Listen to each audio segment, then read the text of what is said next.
Hey everyone, it's MF here, and in this video, it's not going to be anything special.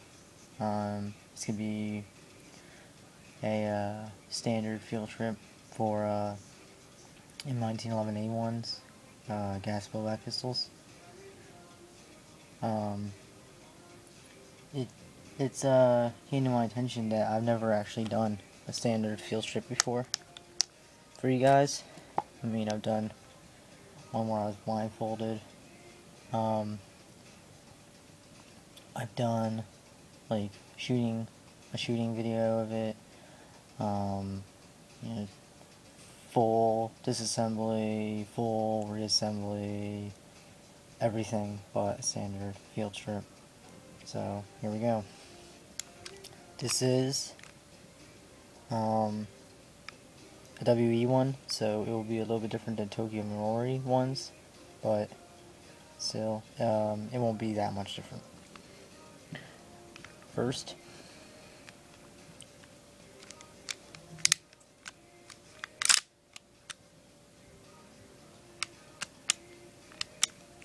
okay, sure, locks back, checking the chamber.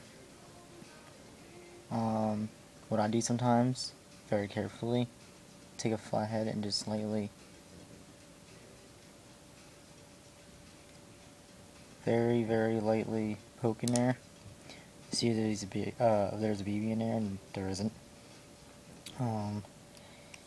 Might be able to. Nah, you guys won't be able to see, but I can see it's not loaded.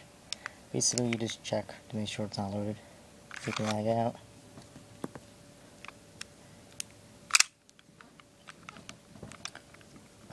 Put the safety on. Stand it up like so. Press down on this plug right here. Hold it down, and then turn the bushing. If you're holding it like I am, you're turning it towards you. So these little points, the prongs are pointing down. And just lift and it should come right out.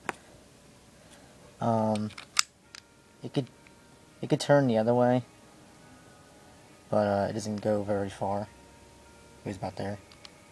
So there's not really any point in that. I know the Tokyo Marori ones can be a bit difficult. They usually have a bushing tool to get it out. It's the only difference so far in comparison, as far as I know. Now, you bring and hold the slide back to the second notch here. The smaller one, it's more rounded. You go on this side and you push when it's lined up. You push the slide stop out just a little bit so it clicks, and it should be out a little bit like that. I don't know if you'll be able to see because the gun's pretty shiny. And you just slide it out. Bring the slide forward. Decock the gun. You want to save your internal springs as much as you can, even though they are pretty heavy duty. Take the recoil guide rod here and spring. On the Tokyo Maroris, you will have a little prong that sticks out around here, and on the back side of the recoil rod or guide rod, there will be an incision where it just kind of pushes in there, so the guide rod doesn't rattle around like it does in WEs. There's just slight differences here, but it doesn't really matter for the takedown anyway. You take the plug here by the lip and you just take it out. By the way, for those of you who don't know, the reason why airsoft pistols have the lip and real steels don't, because normally on a real steel this would slide out the top. This would have been one of the first things you took out. This would have been the first thing along with the recoil guide rod and stuff. it's like that because on the real steels, I mean, they are steel, and they're meant to handle harsh conditions, such as the blowback, recoil, and all that such stuff. Or as opposed to Airsoft, I mean, they're pretty durable for the most part, but if they were held in without that plug, they would be breaking. So that plug there, it's unrealistic, but it's for our gun, so you don't break. Just so you understand. Anyway, see the copper inner barrel here? Well, you push the hop up forward so you don't see it, and then you just slide the whole barrel assembly forward, and it comes right out. So that's your standard field trip. And to put it back together, you just do it backwards. Make sure the inner barrel is hidden. Slide the barrel assembly in much as you can. Don't push it too much though, because you want to damage your loading nozzles. Take your plug here, slide it in there. Your recoil guide rod and recoil guide rod spring, just rest them there. Don't worry too much. I mean, normally they don't go flying out. I mean, for the sake of argument, I guess they could. Some people they do. Fair enough. But I never really had it happen to me. So, anyway, take the slide, just slide it on, like so.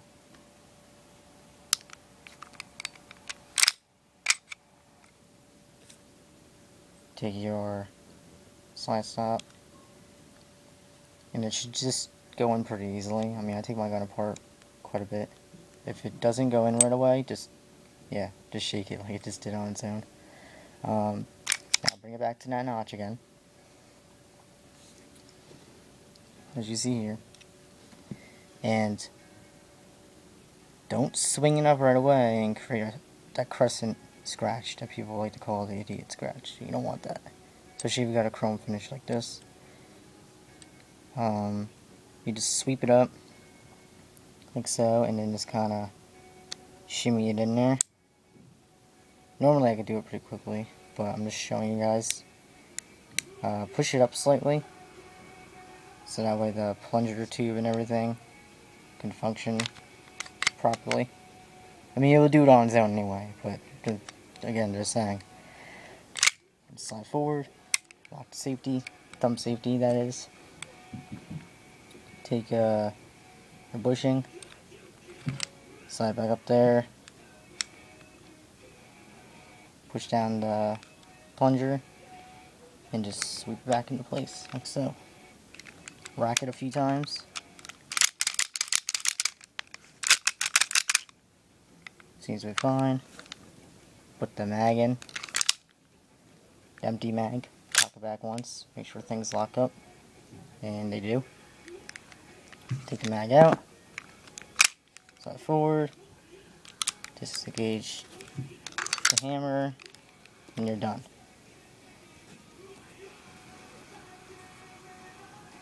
There you go. Yeah, like I said, nothing special, just standard field trip that I realized I never actually did. Alright, Vanilla MF and this custom M1911A1. Thank you very much for watching.